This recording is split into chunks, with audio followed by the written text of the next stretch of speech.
Hello and welcome to our podcast. I am Marisa. And I am Ariana. And we're the Krolmeister sisters. I like how every other opening, I'm like, I am Ariana. I don't know why I do it. Continue. As a reminder, this podcast is rated T for teen for strong language and mature themes. Mostly just the strong language. Pretty much just the, I don't know. Well, we touch on mature-ish themes. I mean, I'm sure the little kids who play the games don't want to be talking about the depressing aspects of... That's true. Yeah. I don't think they needed to hear that. They didn't need to hear that shit. No. They also didn't need to hear me saying shit. So, if you want to not hear me saying shit, if you want a podcast devoid of Ariana saying shit, then I highly suggest going to the HerInteractive podcast, Unlocked. There you go. I had a hard time with it for the first time in a very long time. I'm proud of me. Yep. Okay. Good job. So what are we talking about, sister? Today's episode is actually brought to you by Reddit. Kind of. So someone on Reddit mentioned there's an Nancy Drew subreddit because there's a subreddit for everything. Someone was mentioning, I didn't see, but HerInteractive on their website has, under their shop games thing, they now have 3 top 5 lists. So their top 5 lists are scary games, their top 5 scary games, top 5 adventure games, and top 5 classic games. So Ariana and I looked at those, and we disagreed quite a bit with HerInteractive. So today... Because we disagree with people quite often. It's one of the things that we do quite a bit, disagree with people. It's an endearing quality. Endearing is a word for it. So we decided that today's theme is Ariana and Risa argue with HerInteractive about lists. Because that seems... I think argue at HerInteractive about the list. Yeah, we're going to argue at them because... They're not arguing back with us. Yeah, because I don't like tag them in anything we do because, we cuss and stuff, so it's not like... Yeah. Like, can you imagine if we were like, hey, HerInteractive, retweet our stuff, and they didn't actually listen to it, and then they retweeted it, and then people went and listened to it, and then... They just, blindly went, oh, that's so great, fans, okay, here we go. Nope. No, yeah. That was catastrophic. Yep, pretty much. Yeah. So, the first list we're going to disagree with today is HerInteractive... Here's the first thing we're disagreeing with. Yes, HerInteractive's top 5 scary games. So this is the list we disagree with the least out of their lists. So their top 5 games are, at number 1, they have Shadow at Water's Edge. Number 2 is Ghost of Thornton Hall. Number 3 is Curse of Blackmore Manor. Number 4 is Message in a Haunted Mansion. And number 5 is Ghost Dogs of Moon Lake. The ones that I majorly disagree with yeah. are Curse of Blackmore Manor and Ghost Dogs of Moon Lake, to be perfectly honest. I also don't really agree with Message in a Haunted Mansion all that much. Well, okay. Okay. I'm thinking about it as when I first played it, and honestly, the last time I played it too, because some of the weird apparition things that do happen are a little jump scary. It's light on the scare, but it's still fairly, it's moderately creepy. Yeah, I could put it on the list. Yeah. It's definitely creepier than most. Yeah. So. We do agree with Shadow at Water's Edge and Ghost of Thornton Hall. I might switch the two. I feel like Ghost of Thornton Hall is scarier than Shadow at Water's Edge, in my opinion. So I would probably put Thornton Hall at number 1. Oh yeah, I definitely wouldn't put this in this order. No. So I'd probably go Thornton Hall 1, Shadow at Water's Edge 2. And then for me, the next scary game, especially when we were playing it, was Legend of the Crystal Skull. Good. I'm glad you said that. Otherwise, I was going to have to argue with you as well as HerInteractive. And No, but Legend of the Crystal Skull is a scary, it's a scary game. Within the first 5 minutes, it's, it's creepy and then scary in itself. And the atmosphere is very creepy and it adds to it. It's got a great spook factor. It does. I like it a lot. It's eerie, and it's got slight jump scares. It's it's not quite as full of jump scares as Ghost of Thornton Hall, which is find all the jump scares. But again, I love that. But it does still have, like, whoa, know. It does. Like, skeleton. So the fact that Crystal taps back at you. Yeah. I love it. The thing that I'm just so confused as to why that didn't even make their list at all. Like, I don't think Ghost Dogs in Moonlake is scary at all. Like, is it supposed to be because it got ghost in the title? I mean, that's the only thing I can think of. Yeah, I really can't figure out why they think that one's scary. I don't know. Yeah, I definitely Ghost of I was gonna go back into detail. Okay, sorry. Like, Ghost of Thornton Hall, super freaking creepy. Yeah, with the sing-songy stuff. That is honestly the hands down creepiest Nancy Drew game. Seriously. Just sorry. Yeah. We can go back to the list. Not even with the jump scares.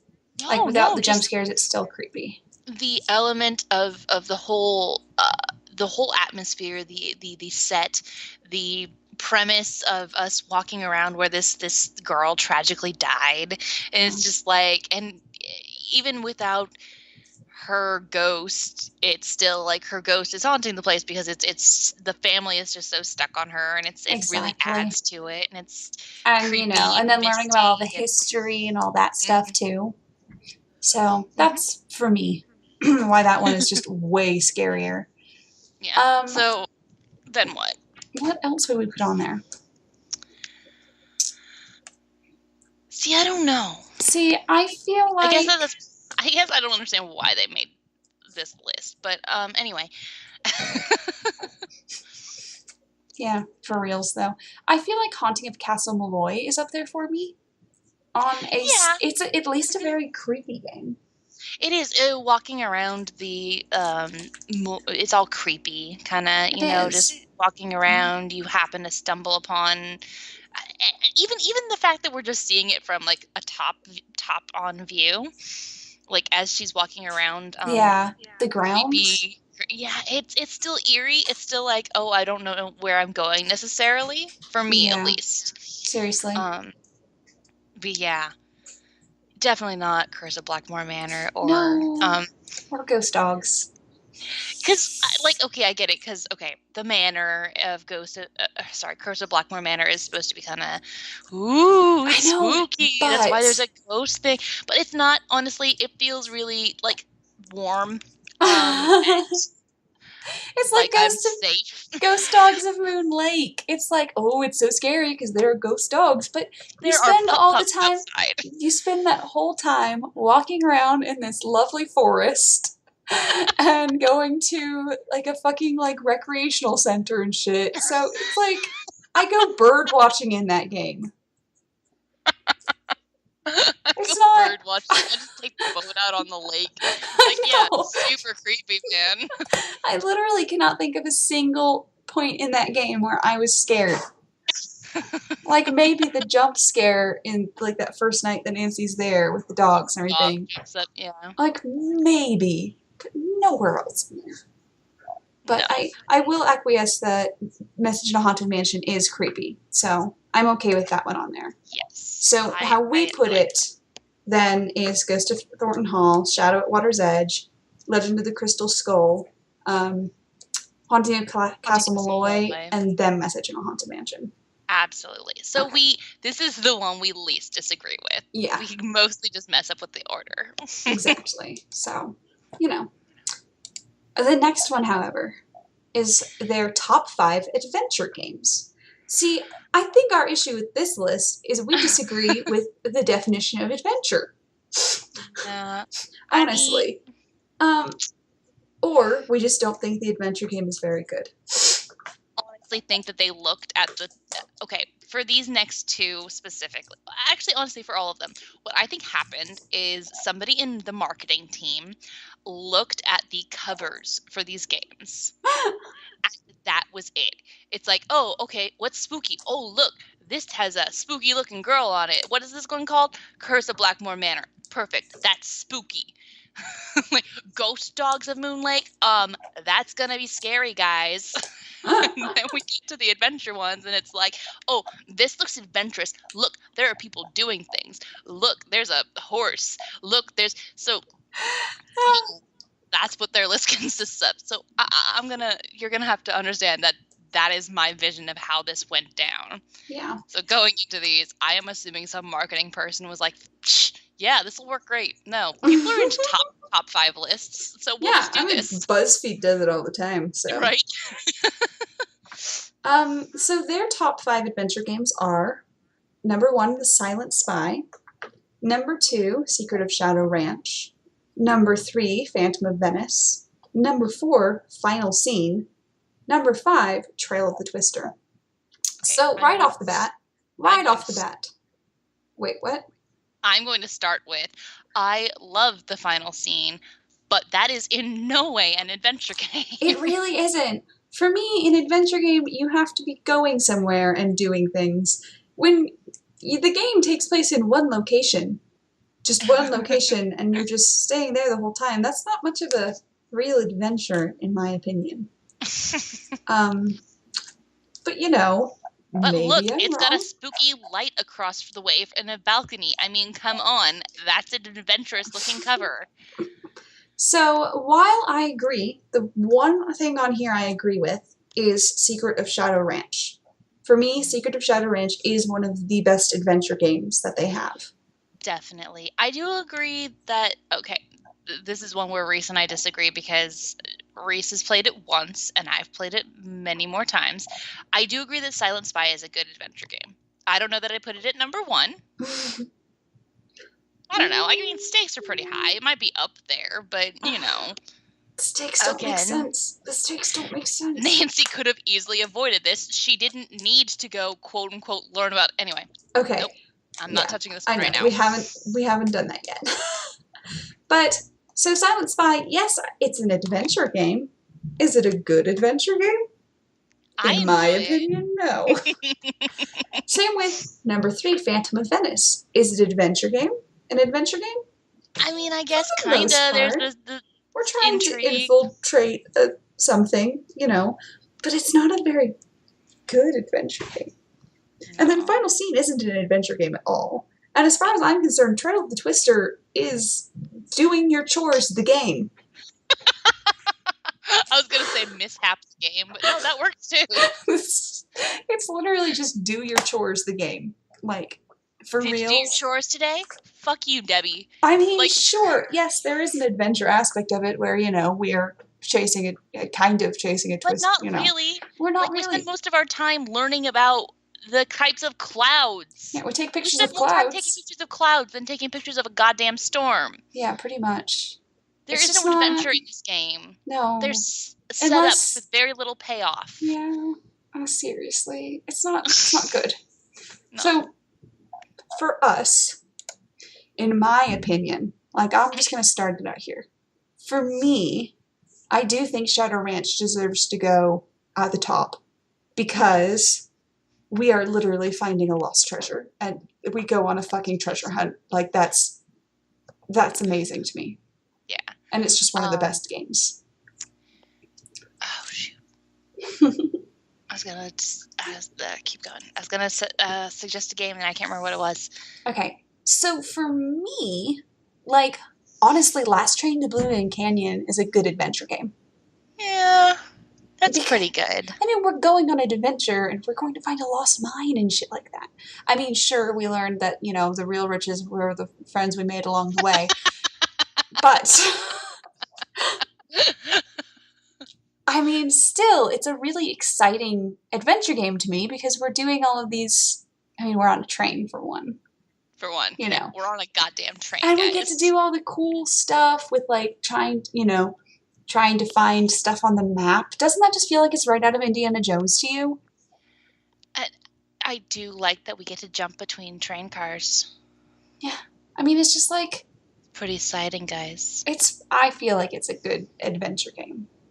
It's pretty good. And I'm also going to put, again, I'm putting this out there, is I would say that Danger on Deception Island is a good adventure game. I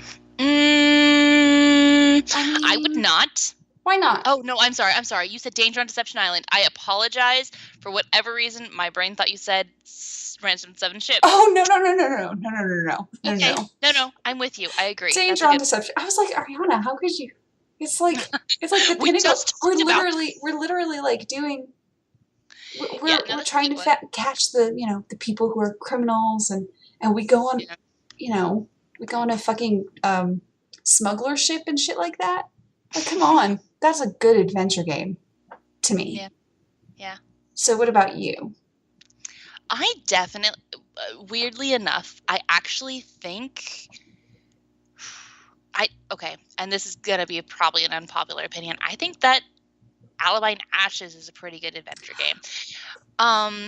It's not super. It's fairly high in action. There's the fire. Mm-hmm. There's there's the fact that Nancy's in jail and everything like that, and all of her friends have to get together to help. I think it's fairly adventurous. It's a lot of there's a lot of subterfuge involved. Yeah. There's a lot of, so I think that makes it sort of adventure-y to me. Yeah, I can agree with that. Yeah. I also feel like Tomb of the Lost Queen. Definitely. I mean, 100%. No, that one. 100%. Yeah, I think it's really. It might just be me really liking archaeology, though doubting why anyone lets Nancy help with any of it, because she's in no way trained and she literally breaks things. Nice job, Wall.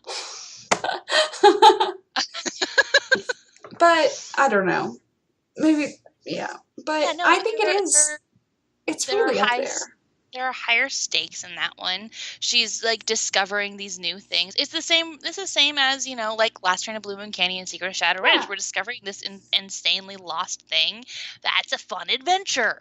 That's what you're going to have an adventure about. I know, and there's like the whole sandstorm and shit like that. Like those are high stakes to me. I don't know. And Dylan gets like...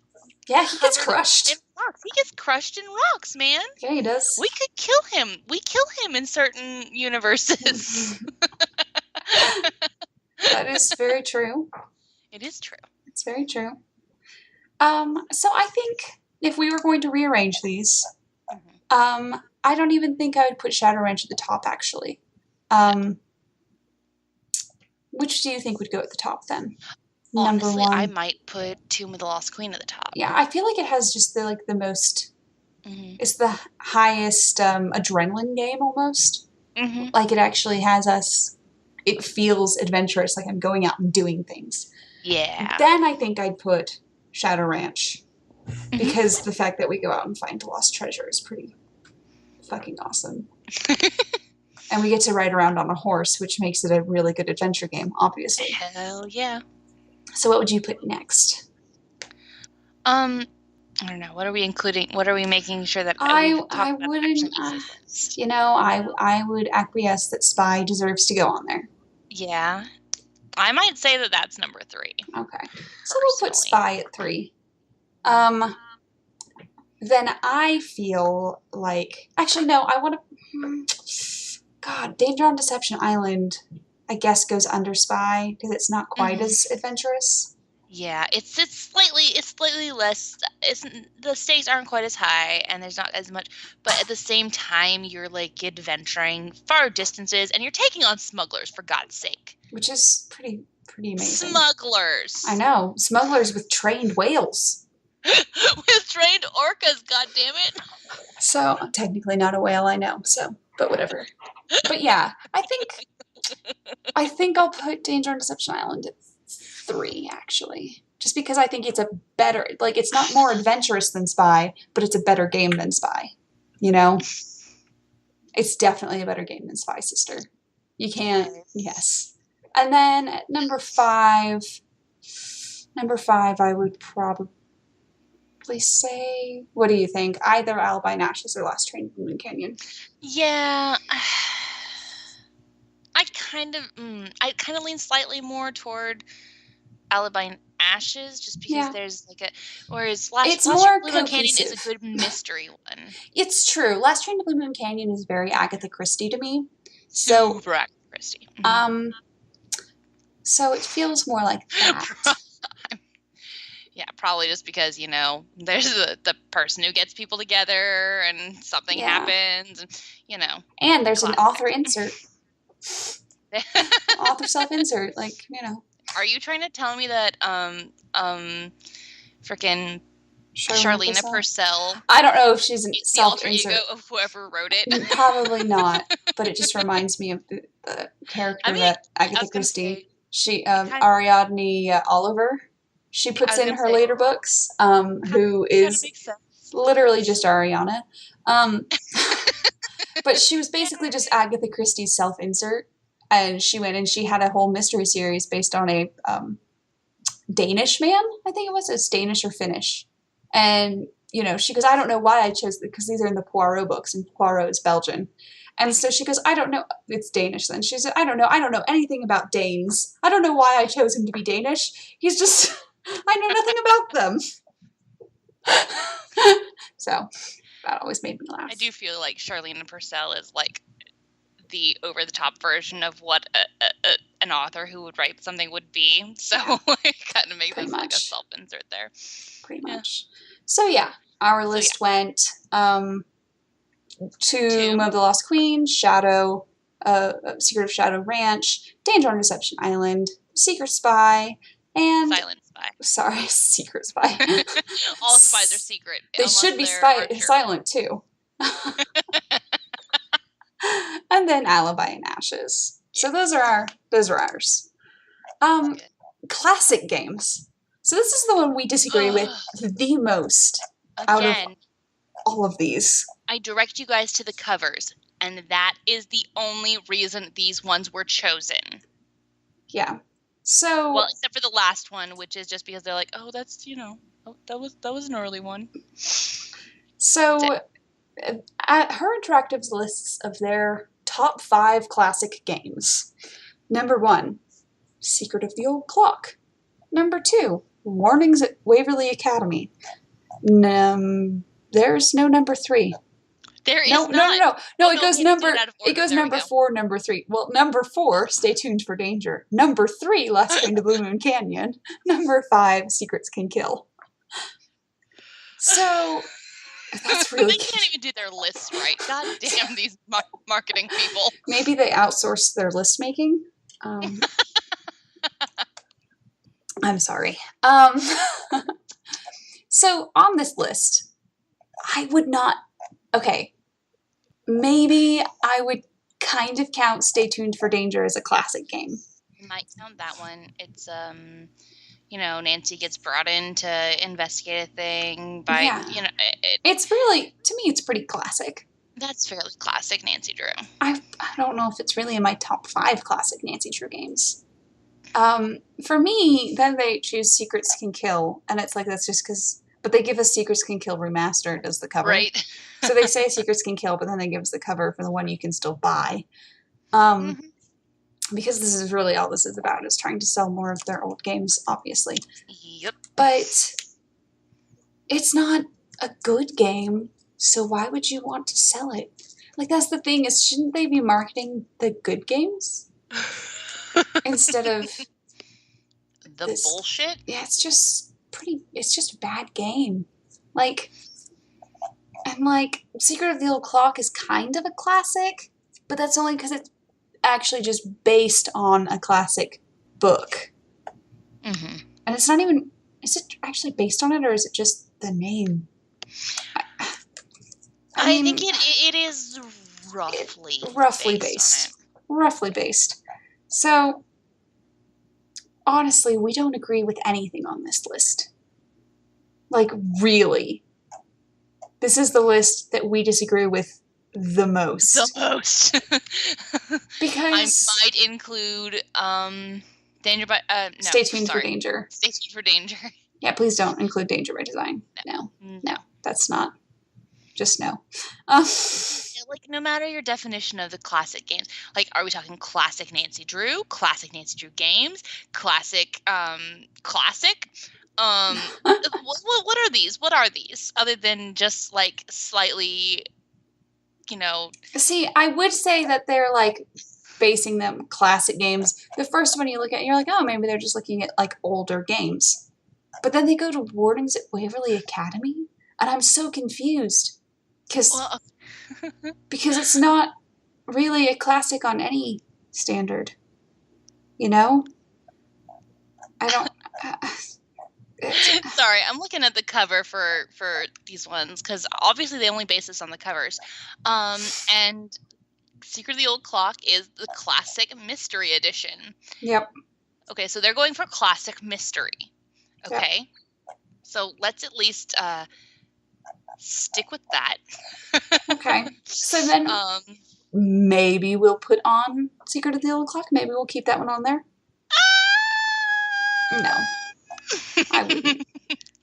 But no, I don't. I wouldn't. I might keep on Last Train to Blue Moon Canyon. Yeah, that one's a good one. Because as we were talking about, super... It's a Agatha good mystery. Christie, which, yeah, exactly. So you get a good cast of, okay, these are the people that could be doing this shit. Yeah. So if we're gonna go with classic mystery, then I'm looking for a good story, a good cast of legitimate suspects. In which case, I would actually probably put up Alibi and Ashes for another round. You just like that game. I actually don't really like that game. I don't like it at all. But it is a good mystery game. We do get plenty of good. We get plenty of good suspects and everything. Absolutely, we get like a lot of good reason for each of the characters to do this. I mean, the only one that I never, ever, ever suspected was Deirdre. Yeah, well. Because I'm like, it's not Deirdre. Guys, it's definitely not. She's obviously a little pussycat, and she just wants... Pretty much. She just wants to be loved. On there, I will put the final scene. I think that's a good classic mystery to me. That is a good one. Yeah. I think it's a good mystery. We're and looking just the way... for a missing person. That's, yeah. I think... See, this one's a hard one to me. I think for it to be a good mystery one, classic mystery one, then it's also going to have good puzzles. So, yeah. So let's just rule out anything recent-ish. Yeah. Well, I mean, none of those are good real mysteries anyway. I mean, I might put The Deadly Device, but it's just not quite, I don't know, it's not really that classic mystery style. Yeah, no. I mean... Warnings of Waverly Academy is almost there, but it doesn't quite make the classic kind of list. Because it does give us, like, it is a good setup. It is a good little mystery thing. And then we get our little twist. Yeah, we get our little twists, because there's... It's twins. But, it's twins! But honestly, it's still too narrow.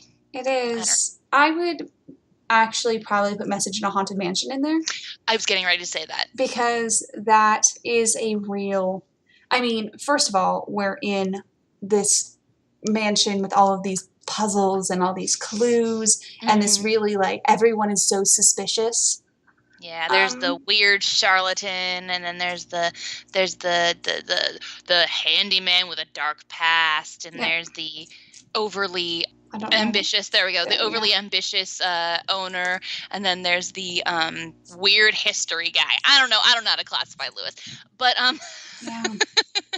but yeah. So we get like a good little cast of characters. Yeah, I think you really do. Which is why I think The Secret of the Old Clock just doesn't belong there, because it just has a really bad cast. It has a terrible cast. Cast. There's nothing really, like, the only thing that they're basing that off of is that it's the first book. Like, that's it. So, another one I actually would put on there is... God, I just had it. What one was it? It's actually Curse of Blackmore Manor. Okay. I think Curse of Blackmore Manor, because it's got some intrigue. It's, it's an actual classic, you're in a mysterious setting and we're putting all these pieces together and these puzzles about this mysterious family that has the whole thing, and there's, you know, it's very classic to me, at least. Yeah, totally. So how would we arrange these? At our number one classic game, mystery game, what would we put there? I'm not even sure what we came down to at this point. I feel like we just threw out a few. Honestly, okay, I would definitely say number one for me is probably Last Train to Blue Moon Canyon. I agree. Because, like I said, it's got the classic. It really does. It's so very classic mystery novel to me, and it's as a game. It's also to me one of the classic Nancy Drew games too, because it's a very Nancy Drew game. How we're put in there, and we have the Hardy Boys and stuff like that too. Yeah. So, to me, I would put Final Scene as number 2. Okay, I could go for that. And then number 3. I could go for Alibi and Ashes as number 3. Yes. Yeah, I could go for that. Again, just, you know, good cast of characters, man. It is. There's no substitute. And then I'd go with Curse of Blackmore Manor for the next one. And then Message in... Wait, did I already say Message in a Haunted Mansion? Oh, shoot. No, I said Final Scene. No. Okay, we said No, sorry. We said Blue Moon Canyon. Final Scene. Alibi and Ashes. And, well, actually, I'm going to flip Alibi and Ashes and Message in a Haunted Mansion. I'm going to put Message in a Haunted Mansion at number 3. Alibi and Ashes at 4. Because I think that Haunted Mansion has more of a classic mystery vibe. And then we can put Curse of Blackmore Manor at number 5. Great. Sounds good? Sounds good to me. All right, update your lists. Yeah, seriously. We are doing your job for you. Please hire us in the future for curating your lists. Yeah. We could also give you some more top 5s. You know, just hit us up. Top 5s. Just hit us up. We're at Krolmeister Sisters on Twitter. Come on. Come on, guys. We are here. Yeah. So, can you guys tell us your top 5 scary, adventure, and classic games? We would love to hear them. You can just send it to us on Tumblr or Twitter or YouTube or SoundCloud, anywhere that you see this. And we'd love to hear it. And if you have a different idea of what qualifies a classic game, be our guest and fucking tell us. Yeah, seriously. We're not even going to fight you on this one. We just want to know. We just want to know because we don't understand. Based on what their list, we have no clue what they mean by it.